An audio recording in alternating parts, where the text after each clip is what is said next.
The cement and Jericho soup. Camel dust heralds our arrival. New cries begin. We've got AJ in Gulf Breeze, Florida. Yep.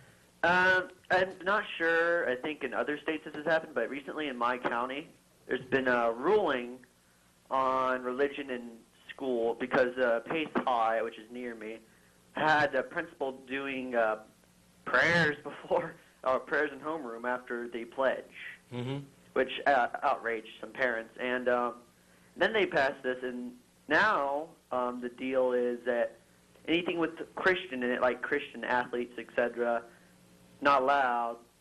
And Ustream says they're sick of me. And what else? Oh, yes, and teachers can't say God or prayer or anything like that, apparently. Whew.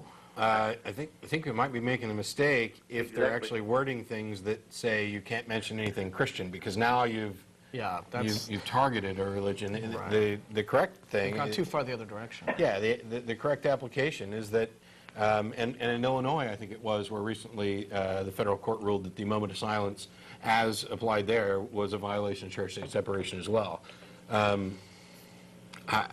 This gets back to what you were talking about with our previous caller, in that church-state separation is a concept that needs to be properly enforced, and part of the way of properly enforcing that is to make sure everybody understands exactly what it means. And I have heard of situations, or I think I read a situation some months ago that Ed Brayton reported on his blog, where he talked about some school teacher being reprimanded and forced to take off. She had a necklace with a cross on it, and they made her take that off. It's like, no, that's not what separation of church and state means. And so I worry that what you have are now people who are so afraid of lawsuits that they go too far in the other direction, trying to shut down all religious.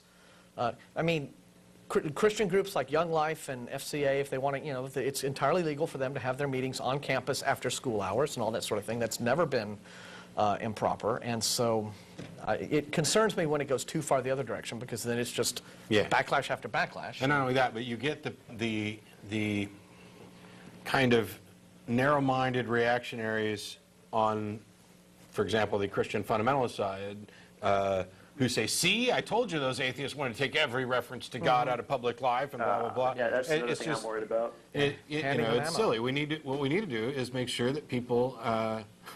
It reminds me of he who shall not be named in his lawsuit against the bumper sticker. That's not where we're going. The Constitution doesn't say you have a guaranteed right never to be offended ever. And it isn't about people being offended. It's about what the school, as a taxpayer-supported government institution, as it were, can or cannot do in regards to how it confronts religion. That's what it's about. What did they actually decide? I mean, apart from, I don't know if you have the text of what they decided, or... I don't, but I've got the general idea, because we discussed it in my sociology class. And basically, because the Christian athletes was named, praise at the flagpole, I can understand why they wouldn't allow that, but the rest of the stuff's off campus. No, the meet at the flagpole stuff, I think that's constitutional as well. Because they were doing it before school hours? I think they were, that's kind of like a nationwide thing where those kids who want to pray before school get together and go out to the flagpole and pray. The number one misinterpretation about this whole no prayer in schools thing is that people think that it means no prayer in schools. And that is absolutely not what it means. It means the school cannot sponsor an obligatory prayer, right? A forced prayer that you have to sit in the principal who is doing it as part of the pledge. That's a problem, because it puts the students in a situation of feeling like, I have to participate in this. This is obligatory. But it's entirely legal for any student of their own accord. They can take a Bible to school. They can take a Bible into their classes. They can pray at their desk, before each class. They can pray at the lockers. They can pray until they can drop to their knees and pray until they're blue in the face on their own. That's a private matter. And then of course there are limits too, and I would hate to think that people would obviously we're going to get some people trying to abuse it. When yes, you can take your Bible into the classroom. But guess what? When the class is actually reading something and talking about it and having a discussion, you don't get to sit there and do a Bible study in the class because you're in that class to learn whatever Yeah, we're talking exactly. about. And if you get over to study hall and you have specific requirements there about what you can and can't do, this isn't a trampling of your rights to hold a belief or practice your beliefs. That's not it at all. I know. It's been an annoying situation for me because I'm a well-known atheist at my school, and everyone's like, "Oh, you must be happy now." Ugh.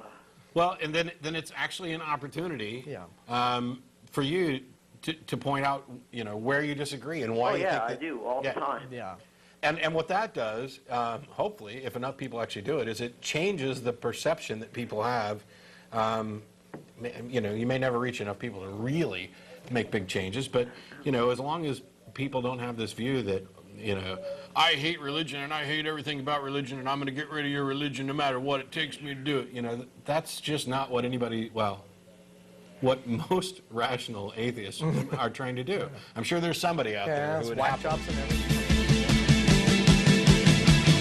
Ever haunted on the drive. Now they're the 70 Jericho